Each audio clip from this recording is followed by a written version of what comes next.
ఆ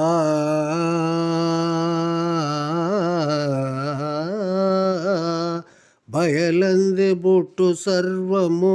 బయలందె లీన మగు బ్రహ్మాండంబులో బయలని మదిలో తెలిసిన బయలందె ముక్తి బట్ట బయలకు విమా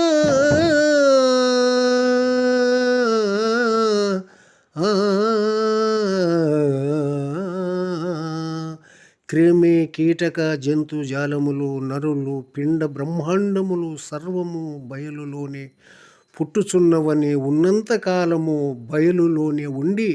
కొనకు బయలులోనే లయమగుచున్నవని వేమన్న గారు సెలవిస్తున్నారు. ఇటువంటి బయలులోనే అందరూ తోచి ఉండి పోవుచున్నను బయలే దైవమని ఎవరునూ మానవులు తెలియకున్నారు. నిజగురుమూర్తి సూచించగా ఇట్టి బయలును కనుగొని ఇటువంటి బయలు నీ రాకకు కారణము కాదని, అందులో ఎంత వెదికినా నీ మూలము కానరాదని, బయలుకు నీకు ఎలాంటి సంబంధం లేదని, గుర్తెరిగే ఎరుకకు శరీరమే సావరమని, శరీరమును వదిలి ఎరుక బయలందు ఉండజాలదని, కలవలే నీకు నీవే లేకనే తోచి ఉండి కొనకు ఏమి లేకపోవడము నీకు వాలాయమై ఉన్నదని ఈలోగా గురుమూర్తి మూలాన ఎరుకను కలను మేల్కొని ఎరుకను వీడిన నీవు ఉండగానే ఏమీ లేదని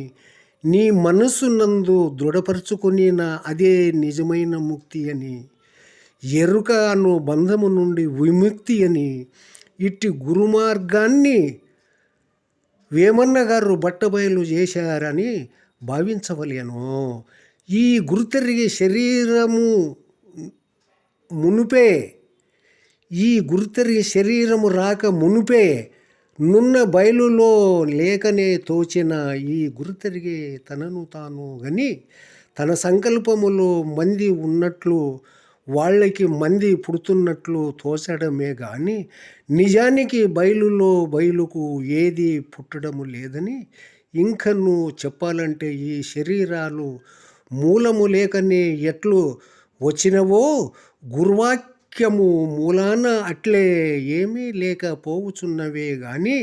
సూది మోపను గృచ్చ సందులేని బట్టబయలులో ఈ శరీరాలు లయము కావడానికి స్థానము లేదని వేమన్న గారి అంతర్యామిగా భావించవలేను. జై సద్గురువే.